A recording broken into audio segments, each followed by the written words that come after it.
From Interior Alaska's most trusted news source, this is the Fbx Evening News.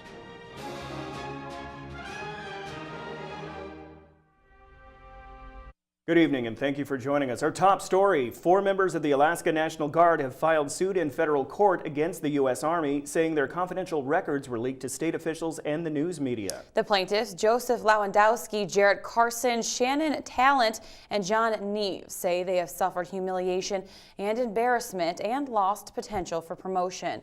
All 4 are Guard recruiters. Now, the suit seeks unspecified monetary damages, and those who have leaked the information turned over to the U.S. Justice Department for prosecution. A Fairbanks man has been indicted by a grand jury charged with sexually assaulting a female victim. 48-year-old Joseph Charles Williams Jr. was indicted on October 23rd. He faces a single charge of sexual assault in the 2nd degree. Court documents allege on March 29, 2014, Williams sexually assaulted a woman while staying at his girlfriend's residence. The victim, who was not his girlfriend, was sleeping in a separate bedroom and awoke to being sexually assaulted. Now, no other information in the case was made available. A no-bail warrant was issued for Williams Jr. on October 23rd. With temperatures dropping and many interior residents now using alternate heating sources, Fairbanks Fire Department has already begun to receive fire calls. Yesterday, Fairbanks Fire responded to 22nd Avenue for a report of a chimney fire in a residence. Upon arrival, authorities say the occupants were able to douse the fire from inside of the stove. No damage was reported. It's common for this time of year to see an increase in fire alert calls for the department. Fire officials say it's important to be aware of proper maintenance for the use of alternate heating sources, such as fire stoves and pellet stoves. We got crews checking the attic to make sure that we don't have any problems up there and everything's good. Anytime you're using alternative heating, wood stoves, whatnot, you have to go over there and periodically maintain, clean and stuff. And if you get a chimney fire in there, there's a possibility that that fire can extend into the attic, and because it's not habitable, you know, you got a lot of insulation up there, and so we want to make sure that there's not a problem. We return now to our profile pieces of candidates running for state office from local districts. Tonight, Jamie Schwartzwald looks at the race for the Alaska House of Representatives District 5 seat. Adam Wohl entered the race following this year's primary, replacing Elizabeth Clark, who withdrew. He is challenging incumbent Pete Higgins, a Republican first elected to the state house in 2012. Going to Juneau, we worked hard. We brought gas to Fairbanks. You know, we got an in-state gas line that's happening going to Tidewater. So we've done the 2 agendas that I was really looking forward to, is affordable energy and jobs. So Alaska's sitting in a really good position right now. And, you know, and that's why I decided I wanted to run again for re-election, is because I want to keep that momentum going. I decided to get in the race because I feel like Fairbanks is at kind of a precipice. It's at a turning point, and I think that we need some direction and some help, and the economy is a big deal up here. I talked to a lot of small business owners. A lot of them are having a hard time. Both candidates gave reasons why they deserve the nod from District 5 voters. And energy is a big deal, and to sit in the dams on the board, and gas pipelines, and these are big decisions, and I think they have to be well thought out, and solutions have to be come up with that are in our best interest in short term and long term. I'm a fiscal conservative. I'm not a liberal Democrat, and so I would say that's your first thing. And, you know, look at what the country's going through and ask yourself, you know, how do I want Alaska to be? Wohl says his top priority will be delivering affordable energy to the interior. That being said, other priorities include getting funding up to Alaska at the university level, at projects. I think a lot of monies are going to Anchorage. There's a lot of political power down there, and a lot of people are following their leaders and saying, sign on to this, and sending money to Anchorage. And I think Fairbanks needs to be a little more vocal and forceful. Higgins says his top priority is returning federal land to the state. I want to see the federal lands transferred back over to us, and I want it done immediately. I don't want it done in 5 years, 6 years, 10 years down the road. I want to see it done within a couple of years, because those lands are ours, and that's what people don't understand. Jamie Schwartzwald reporting. All right, when we come back, what is the fate of ski land? Will it become part of a mining area? Also, Alaska State Troopers ramp up their patrols in time for Halloween. Those stories are next. Stay with us. Welcome back to the Fbx Evening News. It appears a local ski area will not become part of a gold mining claim after all. Free Gold Ventures of Vancouver, British Columbia says it will adjust a lease proposal so it won't affect ski land. A large part of the Alaska Mental Health Trust Authority land used for trails at the Cleary Summit ski area was selected for a gold exploration lease earlier this year. A number of people expressed concerns about the proposed lease, and Free Gold looked at the project again. The change will remove the ski trails from the lease. The 2014 general election is less than a week away. The marquee race in Alaska this season has been the run for United States Senate. Senator Mark Begich has earned several notable endorsements, including from a pair of Alaska newspapers in the Juneau Empire and the Fairbanks Daily News Miner. AFN officially endorsed Senator Begich during its annual conference last weekend. However, Begich is not endorsed by the remainder of Alaska's congressional delegation. Representative Don Young, who is running for a 22nd term in Congress, endorses Republican candidate Dan Sullivan. Senator Lisa Murkowski has also endorsed Sullivan, despite claims from the Begich campaign that he and Murkowski vote together a majority of the time. Alaska's senior senator made it clear that she wants Sullivan to be her partner in the U.S. Senate. Opposition, Senator Begich, doesn't want to run on his record. And so he will destroy what Dan Sullivan has built as his record, or he will try to attach himself to my record, as we have seen, even though I have told him very clearly that this is the partner that I want in the United States Senate. In preparation for Halloween on Friday, Alaska State Troopers are ramping up their enforcement. Starting October 31st, the increase in patrols will go through November 1st. Troopers say they will begin airing anti-DUI public service announcements to encourage all motorists to use designated drivers and to drive sober.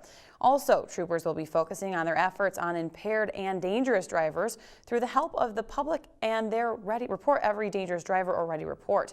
Authorities say boosting awareness helps to reduce the number of fatal and serious injury crashes. What we really want to encourage people to do is, you're going to be planning on going out and drinking and having fun. Make the plan to get home safe. We are definitely going to have our troopers out watching the roadways, watching to make sure that drivers are being on their best driver behavior. So we're going to be out there doing our part, and we just really want to encourage motorists to do their part by being sober drivers, being responsible drivers. To use Ready Alert system, motorists can simply phone 911 to report the vehicle to dispatch. Once on the line, dispatch will look for things such as make and model of car, license plate, and description of the location to help law enforcement officials locate the suspected driver. Leaders from Fort Wainwright invited members of the Fairbanks North Star Borough School District to tour the post-training facilities this week. Monty Bowen has details now in this week's Military Report. The units on the post host the Fort Wainwright School Partnership Program. This is a great opportunity for us to reach out to the community. We have over 12 school partnerships between our units at Fort Wainwright and the greater Fairbanks North Pole community. The purpose of the program is to show them the different types of things they are involved in on post. This is all about providing opportunity for kids, for students. Yesterday they spent time showcasing live virtual constructive training. It was to expose the superintendent and the teachers to how we leverage simulation and how the students might get interested in a potential career field and things like computer science and that kind of thing. The tour covered the Training Support Center, the Mission Training Complex, and the Education Center. We brought them to one facility where we were able to train 9 soldiers at a time in virtual world, and we demonstrated them how far technology has come. Not to impress them with our technology, but to try to demonstrate to them, and really to the kids, the students, there are great career fields out there in areas such as computer science, electrical engineering, those types of things. And the tour covered the Training Support Center, the Mission Training Complex, and the Education Center. This is Monty Bowen reporting. The Military Report is brought to you by Stanley Nissan. Innovation for all. All right, so we're joined now by Mr. Cook. Oh, thank you. What's going on tonight? Well, a lot. Yeah. We've got the cross-country teams. They're gearing up for the conference championships this weekend, and we announced the small schools all-state football teams. Oh, cool. All that and more, including this week's PFC winner after the break.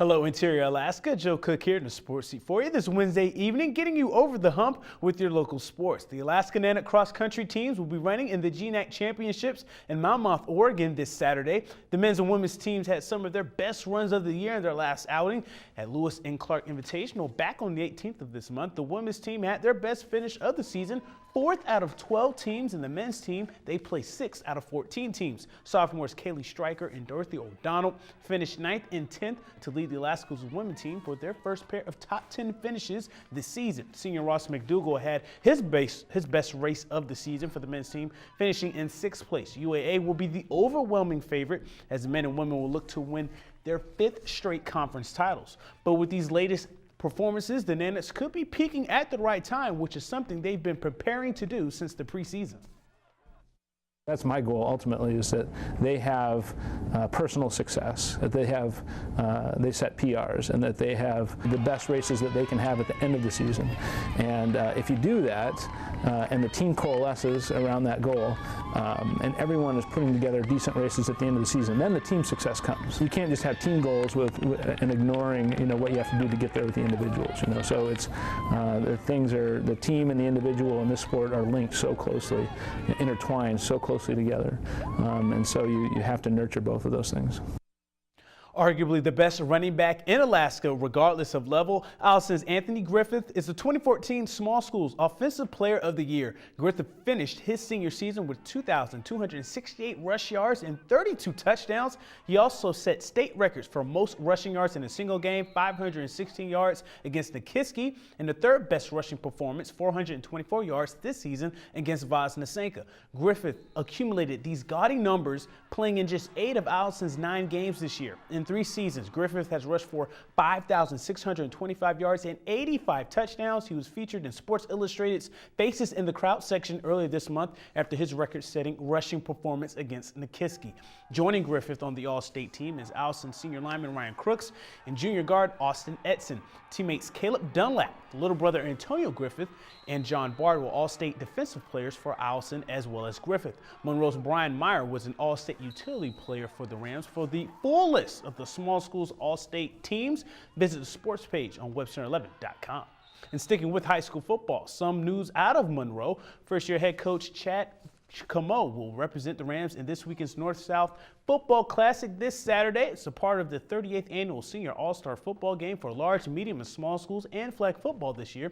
The games are organized by the Alaska Shriners and are a fundraiser for the Shriners Hospitals for children which have hospitals around the country. Camo will be coaching the North team for the small, medium schools game at 2 p.m. in the Dome in Anchorage. Rosters haven't been released yet, but Tony Griffith of Allison is slated to lace the cleats up one more time and play in Saturday's contest. One local team is popping champagne with the 1972 Miami Dolphins and this year's Allison Ravens.